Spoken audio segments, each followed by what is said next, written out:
QBZs best recognize when a real one speaks, spitting nothing but facts and gospel. You're listening to the E.I.T.H.R with D-Cal. For Sheezy, he be the truth. So, let's start with the E.I.T.H.R.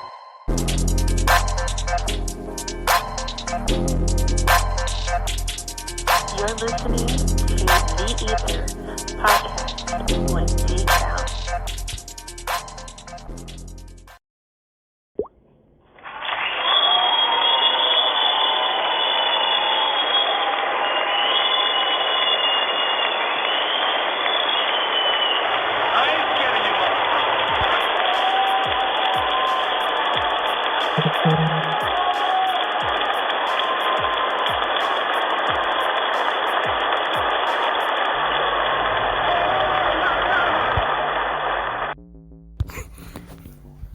Happy Monday, ladies and gentlemen.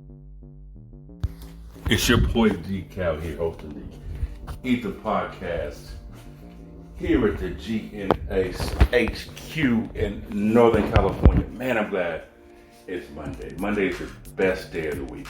It's the greatest day of the week. Many people hate Mondays. Here's the reason why I love Mondays. Because Mondays, you get to set the trend. You get to set the tone. You get to set the landscape for the rest of your week, right? Because it's not how you start, it's how you finish. So the way I like to do is to kind of, as much as possible, put a lot of challenging obstacles and tasks or whatever in the beginning of the week, because Lord knows at the end of the week, you're not going to want to deal with none of that shit. So why not put all of your challenges in the beginning and all your light work at the end? It just makes more sense to me. So, I want to give a shout out to all the listeners to the E.I.T.H.R podcast. Appreciate you. The social media is growing steadily. I appreciate that. For those of you who are new to the E.I.T.H.R podcast, the E.I.T.H R podcast, and for the fellow in the room, we talk about different topics that are typically difficult to have with people or your peers, especially with individuals on social media, where everyone has an opinion that's right. And you're wrong if you don't agree. So what I try to do on this platform is look at a situation from both sides objectively as much as possible and give you my opinion. So it tries to break everything down from a non-biased perspective, so both sides can get at least some understanding. 80%, 90% of the time, most people tend to agree with what I say. The other 10% are just either you're just far one way or you're far the other. And that's okay, because I really don't want to change your opinion. I just want to help you understand the opinions of other people. What we do here also in the beginning, we like to give, shout out to people and inspirational and motivational things to do to help better yourselves and others around you if possible. Before we get into the subjects today, actually, I would like to go ahead and give a shout out, if I may, to school bus teachers and anyone who's working in retail. Again, here's the reason why I say that. School bus teachers, well, you guys already know what you got to put up with, right? You got to put up with all that, plus mind everything going on in traffic. And again, sometimes the shout outs that I give people are to the unknowns or to the folks that you're probably like, really, you thinking them? But if you ever have to do their job, you probably quit mid-shift. So yeah, school bus teachers, right? And again, people who work retail, because you have to deal with the public. And we all know when someone walks into your store, at times they have this entitled type of feeling that they're going to get their way. And I remember when I worked in retail, we knew the customer was BSing the situation. But sometimes the manager would give them what they want because They just want to kind of flex their power. So if you're dealing with a situation where your job is crap and your boss is crappier, and you're putting up with it, listen, I respect it. I respect the patience. I respect everything. Another shout out I want to give out to are teachers who are dealing with gummies. And when I call it gummies, it's a code for, I guess I could say this, little bastards, right? Listen, parents, your kid is not an angel. You realize that shit when you couldn't take them to school, right? You kind of see what your teachers have to go through when teaching them. So give your teachers some respect and some kudos. And you might want to understand that your kid is not always telling the truth when your little gummy is telling you their side of the story, and you believe it because you just don't want to put up with the crap that comes with it. But trust me, these teachers are getting paid 13 cents on the dollar, and half of that is going to supplies for the school. The other half is being taxed on. And they have families too. So shout out to the teachers who are keeping their classes creative and keeping their classes fun, that are engaging with the youth, especially those with disability or special needs. I see y'all. And for the teachers and instructors who are dealing with gummies, I understand why you may possibly have a drinking problem, a temper, short fuse, or a slight case of Tourette's. I get it. I get it. Stay strong. All of y'all, stay strong. Motivational, inspirational thing I want to get into is really, really simple. Self-accountability. I'm helping somebody out right now for the next month who is in a predicament that I can relate to. And it made me think of how many people out there may not be in the same situation, but they're in a similar situation, more emotionally or psychologically. And I can tell you from experience, you have to take accountability of what it is you do. Listen, not everybody is picking on you. You're not always the victim, right? Sometimes you antagonize situations subconsciously. If someone's giving you advice, and the advice is sound advice, and the advice makes sense advice, and it's great advice, and it's like, damn, I need to do that type of advice, and you choose to do the exact opposite of that advice, simply because I didn't feel like doing that, you cannot get upset when these individuals choose to no longer give you advice, or tend to get upset or irritated with you still coming to them for advice. It makes no sense. I don't care what the situation is. You could be in a relationship that's going nowhere, right? And you're venting to your friends. You're telling them the issues. There's a difference between venting and complaining. That's one of my earlier episodes, where venting is you getting it off your chest. You're just blowing some steam. You don't need anyone to respond. You don't even care if anyone hears you. You just want someone there to talk at. Not even talk to, just talk at about what's going on. I get that. You vent to me, I'm going to actively listen.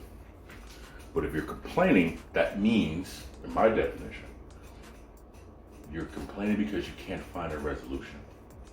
And that's what we're going to look for, as a resolution. So if we find a resolution and you say that resolution is great, and then you agree with that resolution, and you choose not to find that resolution or apply that resolution, don't come to me anymore complaining, because I'm going to treat you like you vented. So when this happens to people, a lot of individuals have the mindset that no one cares. That's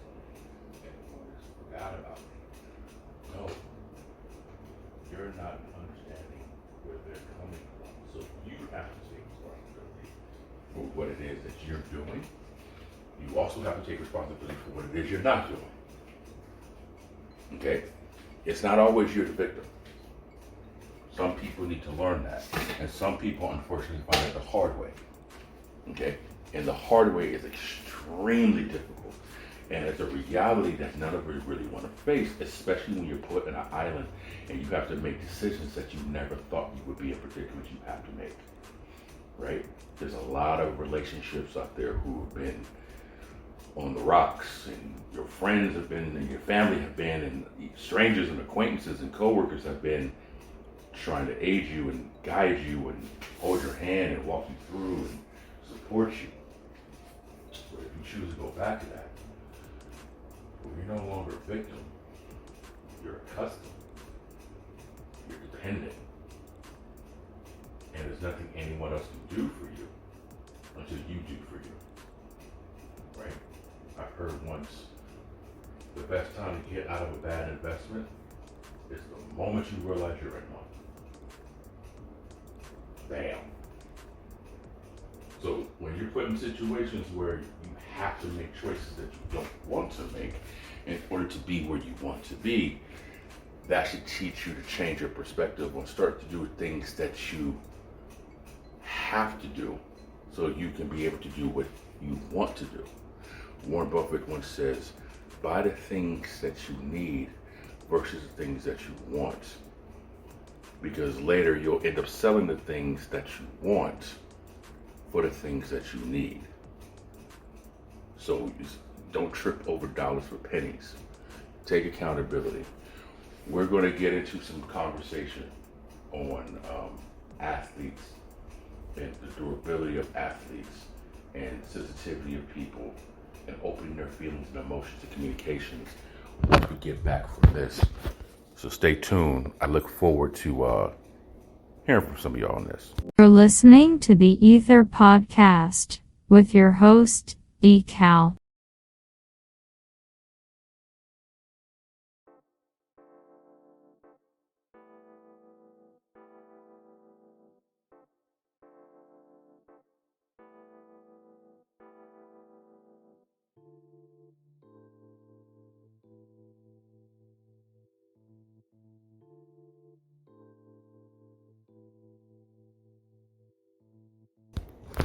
All right, homeless people.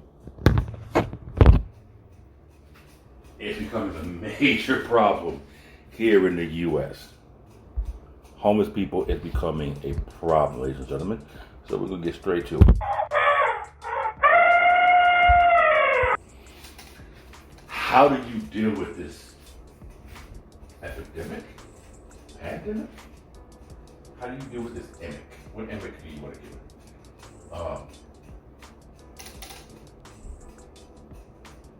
There's three different worlds, right? There's the haves, the have-nots, and then there's the homeless, right? If you let politicians speak on it, whether you're a Democrat or a Republican, and shout out to Kendrick Lamar for that, you're going to blame the other political party, right? People in office right now are blaming creepy Sleepy Joe because of fill in the blank. But then you had people also blaming the bigoted orange guy who was in the office before for the situation.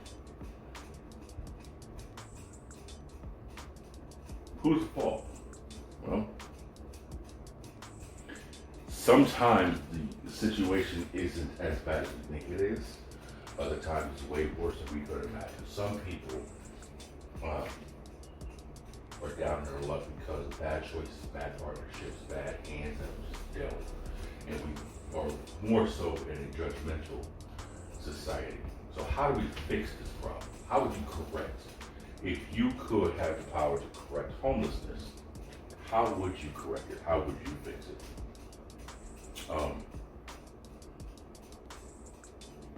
If you guys download the Spreaker app, Spreaker,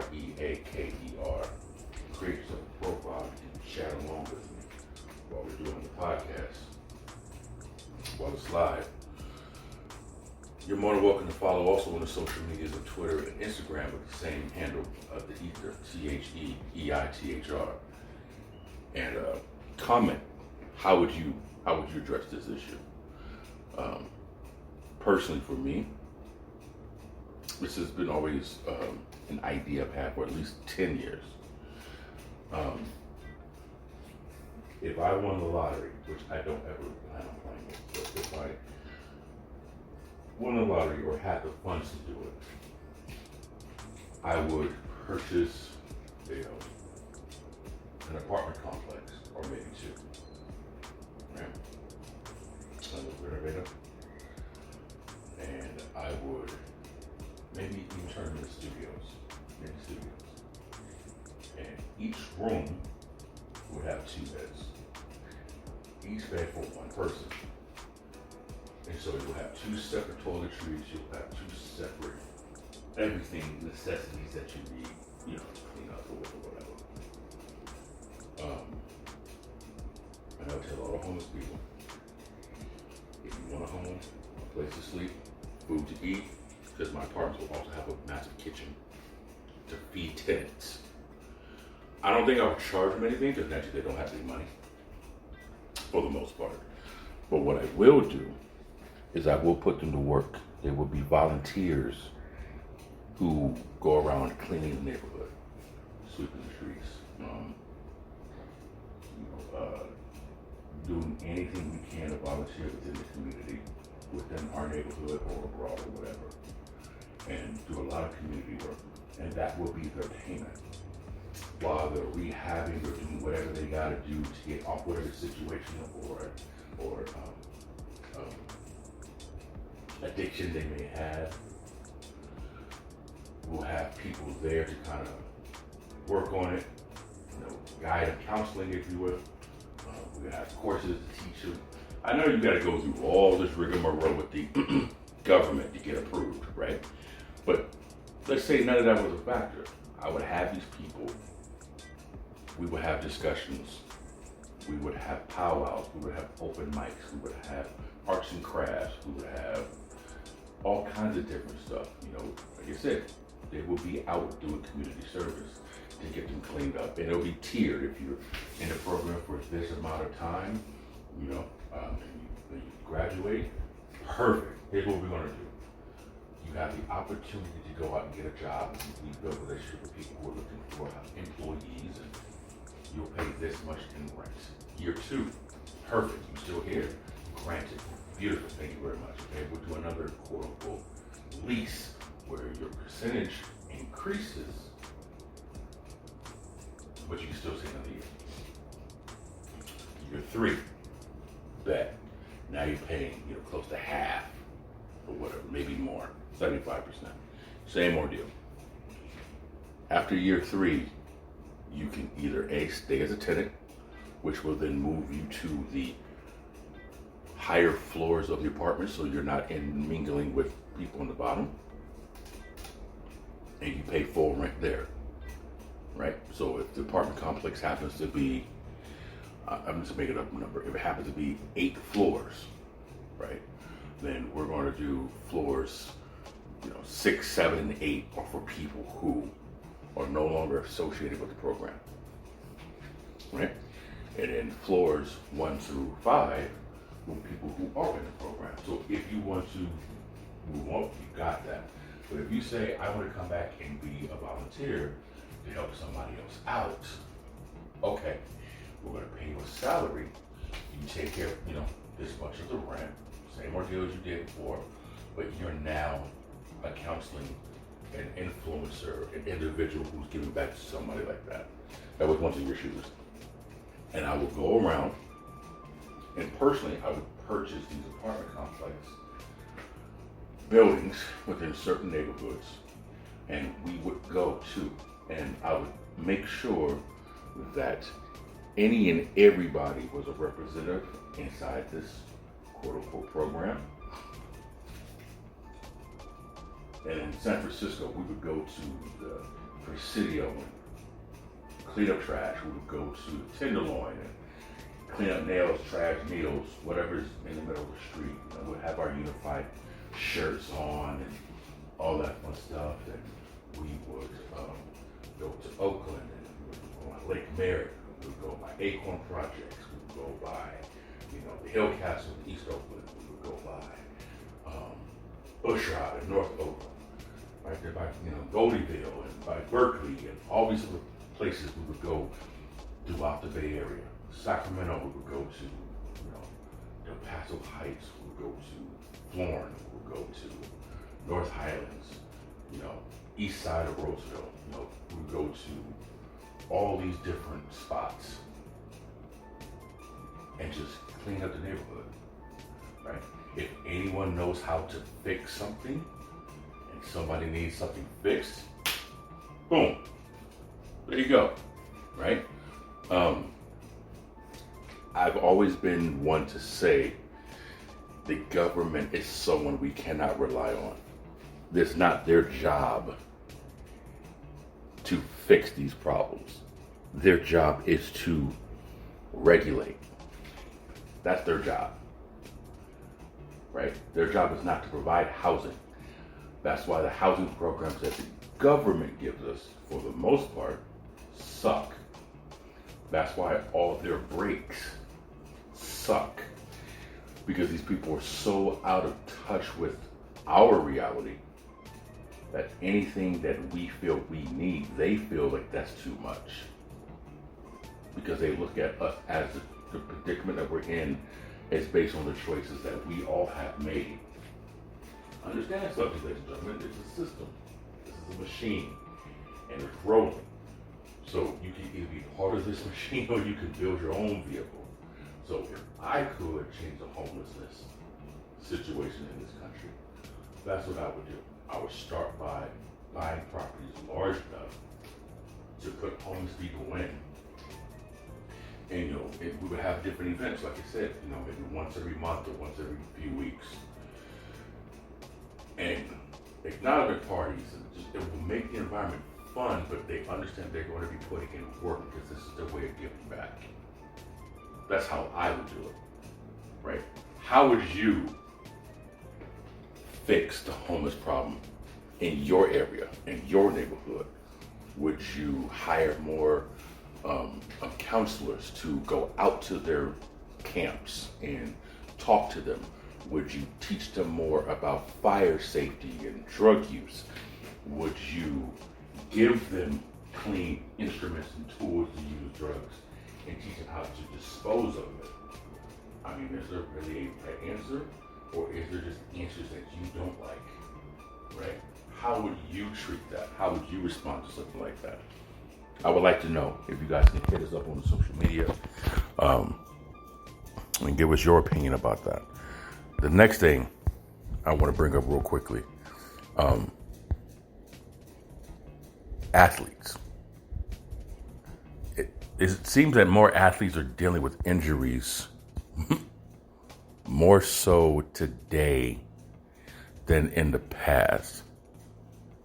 And it's interesting because I feel the motive behind those athletes are different today than they were in the 90s, in the 80s, in the 70s.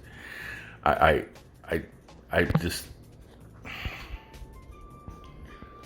think a lot of it has to do with diet.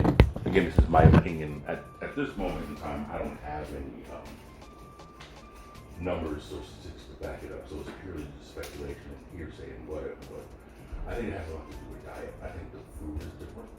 I think what they're putting in our food is different. So nutrition is going to be a little bit different. I feel maybe there's more, what's the word I'm looking for? More additives put into our food. That's right, that's the right word. Hopefully you guys know what I'm trying to search for. There's more stuff, more chemicals, more stuff being added to our food to last longer, and maybe that's having a toll on our body along with the natural pollution that we have going on. Maybe because of all the shit that we eat and we drink and we consume, it's just evolving into a a higher rate of deterioration and less durability when it comes down to bone and ligament. And granted, a lot of these athletes are getting bigger and they're getting taller and they're getting stronger, and there's way more pressure because of the monetary value that is on these players and sports in general. But I'm talking about North America sports.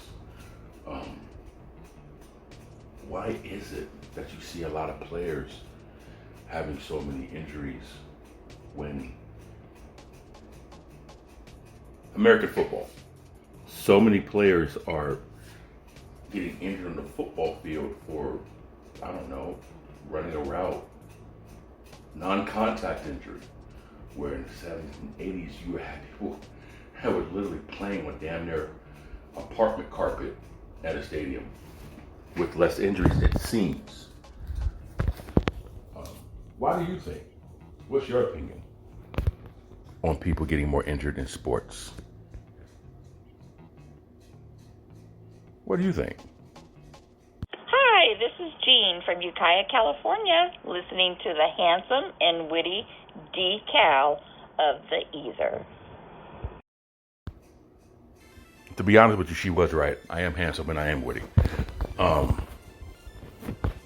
Another thing, going back to the athlete, I feel, think, and believe, is the mindset of the athlete. I think the mindset of the athlete is completely different. I think that has a lot to do with it, right? Because Kobe Bryant once said, when the game is bigger than you are, you don't feel the injury. You know it's there. You know you're going to pay for it later. But right now you can't afford to, because you have to finish this game, right? You have to finish this run. You have to finish this series. You have to finish this playoff. You have to finish the championship. You have to finish. And it's a mindset that you trick your body into believing the physical pain that you're going through right now isn't as bad as it would normally be for somebody else. I feel, think, and believe, and again, this is my opinion when it comes to athletes. Most of your athletes, in today's world, they look at sports more as income, which I'm not mad at them for thinking of it as income. I mean, who wouldn't think of it as income? But I feel they're looking at it as, I'm gonna get the bag. You feel me? I'm gonna get the bag. I'm gonna get paid. So the heart is geared more towards the payday, the monetary. So they're doing just enough to, again, I'm not saying they're not putting in hard work. I'm not saying they're not sacrificing their bodies. I'm not saying they're not going through whatever they're going through to be good at what they do, to get to that payday. That is not what I'm saying. But what I am saying is, what's driving them is different. At least from my perspective. It's, I need that big payday so I can be cool. So they can now focus on life after football. And I think because of that mindset, their physicality is being sacrificed. Their physical is being sacrificed. Players of the 80s, of the 90s, of the 2000s, their mindsets were different. Their mindsets were, Ray Lewis, I need to get out of here so another man never puts his hand on my mama again. I need to get out of here so another man will never lay his hand on my mother again. Michael Irvin, said he would, in games, high school and I believe college when he went to Miami, Michael Irvin said to himself every single time, if I drop this pass, my ass is going back to, and I can't remember where he said he was from, but he said if I drop this pass, I'm going back home. And he did not want to go back home. He did not make it this far to go back home. You had, who was it? Another athlete that said something similar to that, where, again, Michael Irvin, in practices, I want to say it was his rookie season, maybe his second year. I could be off on the timeline. But Michael Irvin would also be at the end of practice, when everyone's dead tired, dog tired, I mean, exhausted, worn out. Michael Irvin would go and run wind sprints until he threw up. And he would say to himself, am I a Hall of Famer yet? And he would tell himself, no. And that made him get up and run some more. The mindset of the players back then, I feel, the injuries were probably still there, but we didn't notice it as much, again, with technology and cell phones and social media, and players having access to show, and people having camera phones all over the place in the arenas now to see things that the teams may not want the public to see, but the fans see it. But I think at least the perception is back then is very similar to what Kobe Bryant said. When the game is more important than the injury, you don't feel that pain no more. Ronnie Lott, who played for the Raiders and the San Francisco 49ers, but he's more known for the 49ers, did something to his finger in a game. And the trainer basically told him, listen, we can either cut this thing off or we have to have surgery and you're going to be missing in a few weeks. Ronnie looked at him and cut it off. And they literally thought he was just being tongue-in-cheek, just joking around. But they cut it off. So if you ever see Ronnie Lott and you want to know why his finger is missing, because he had them amputate his finger so he wouldn't miss a game. The mindset of the players then was, I'm indestructible. Now, they're paying for it in their latter parts of their career, many of them. But during their playing times, these men were gladiators. These athletes are busting their asses too. But you just see so many more injuries. And the NFL, apparently, allegedly, supposedly, is doing all this work and research and development and investing into making sure that players are safe and their safety measures are met and equipment. But yet, Tua Tagovailoa had that extremely terrifying concussion, which was like his second in 2 weeks. And apparently he's coming back this next football game to play. Like, bruh. Bill Romanowski, I remember reading or hearing him saying something like, he had about 15 concussions in his career that he can remember. Some people are just off like that. Like, the glory of the game. It's almost as if those players, they were fighting for a yellow jacket and immortality with a bust in a Hall of Fame for the world to remember their legacy, versus players saying, that's cool, I had a really good career, but I'm trying to get this 7-year, $355 million contract 100% guaranteed.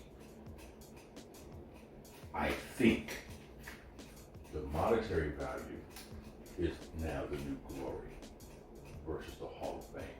I think a lot of people are still I think a lot of people are still motivated. They're intrigued. They're like, that'd be nice to be. Maybe it is. At least from my understanding, my perspective, my eyes. Again, I've never been good at being an NFL field, an NBA basketball, or MLB diamond. But it looks as if more emphasis is on the payday than it is on game day for certain players.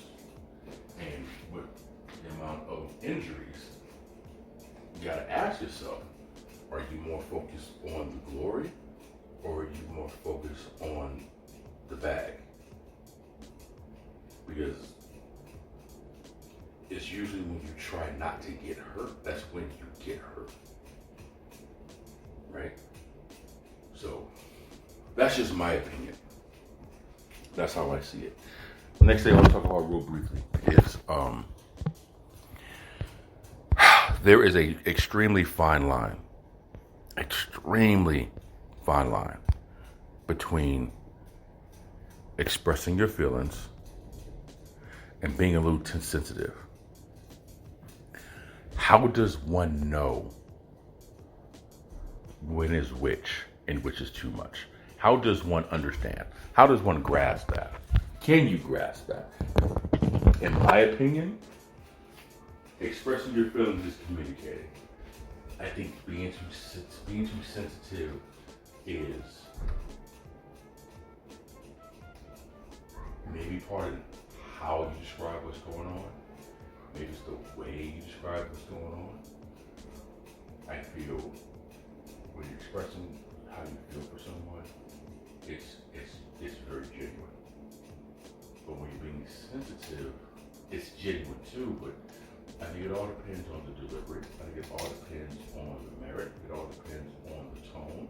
It all depends on the atmosphere, right? What's the environment, what's going on. But this is a very, very intriguing question because it's subjective, in my opinion. One of my biggest problems in relationship was communication, especially up until my late 20s.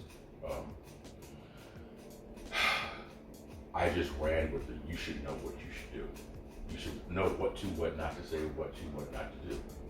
I shouldn't have to explain nothing to you. You just get it. So when I try to explain how I felt about certain things, I'll never forget the one person, her response to me, man. It ruined me to this day. As I'm expressing how I felt, I wasn't being sensitive.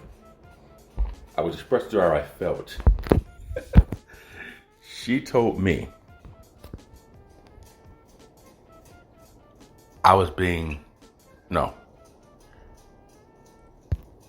she told me, man up. That's exactly what she said to me, was man up. And I remember looking at her face like, what? And when she said that to me, it ruined your boy. I did not know how to respond. I did not know how to react. I remember looking at her with a blank face too, like, what did you just say? And I think what happens is, especially with men, because we're not accustomed to expressing and talking about things, so it's very difficult for us. We're not wired, we're not groomed, we're not raised, we're not trained, we're not programmed to do anything. So when we try to express, it does come off we're being too sensitive. Women, it seems, traditionally, have always been raised, groomed, trained, brought up to be more expressive. And because we hear it so often from people, we always took that as them being sensitive. So it's very subjective, because you might get a man who understands what a woman is saying and know how to communicate with her and be able to understand and relate and the whole thing, right? But then you might get a woman who's had the experience with a man who knows that he's not really good with his words and understand he's trying to express. So I think the bottom line is you just have to know your audience, right? Read the room. You have to understand, one, if the person you're dealing with, are they open? Are they okay with expressing how they feel? Are you okay with them expressing it? Are you okay with them sharing that?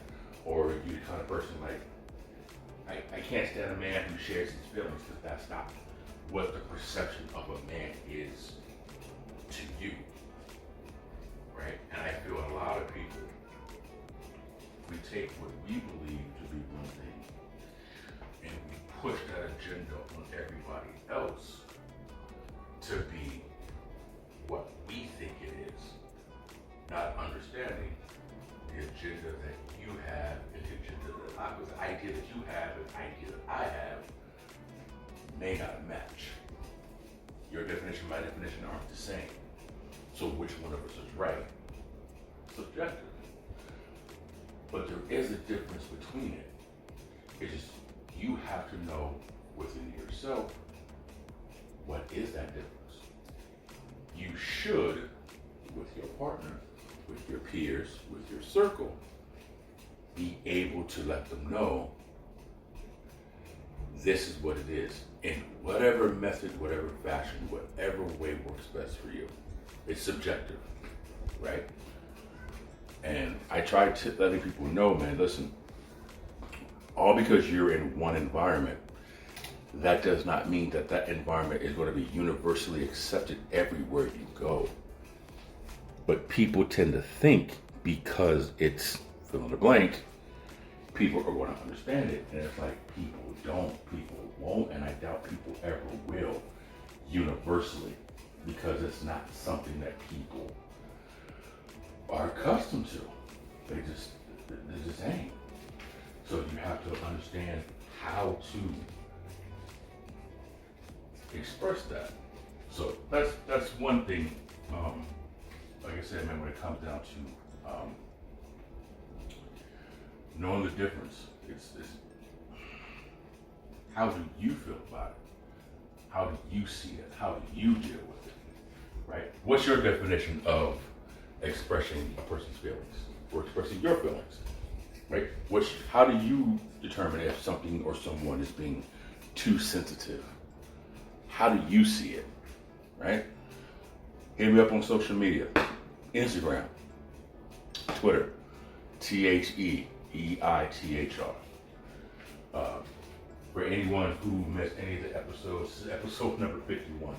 You can go to the YouTube, and within the YouTube, you can search for the parent company, the GNS Inc., and you'll be able to see all the YouTubes there of previous episodes of the podcast.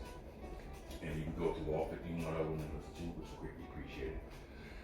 In the Instagram profile, there's a link, and that link will take you to the Spotify, so you can follow, you can give a rating, you can subscribe, whatever the hell it is you want to do.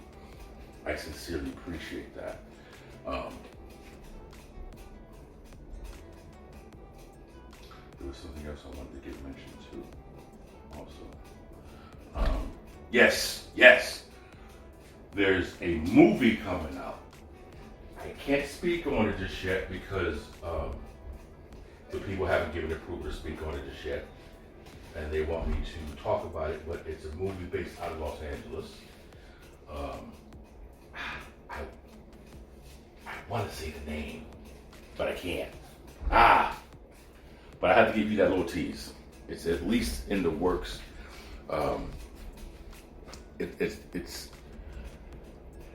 Yeah. So hopefully in the near future, I'll be able to speak on that movie. We're also working on our own TV internet station for the GNS brand, GNS ETV. Once that's complete, you guys will be able to subscribe there, be able to watch independent films, indie films, music videos, anything you want to submit. Thank you for your time, ladies and gentlemen. I really, really appreciate it. Make sure you guys subscribe. Make sure you follow and we'll be back on Wednesday, 3:30. Y'all take care. State ascoltando il podcast E.I.T.H.R con D.K.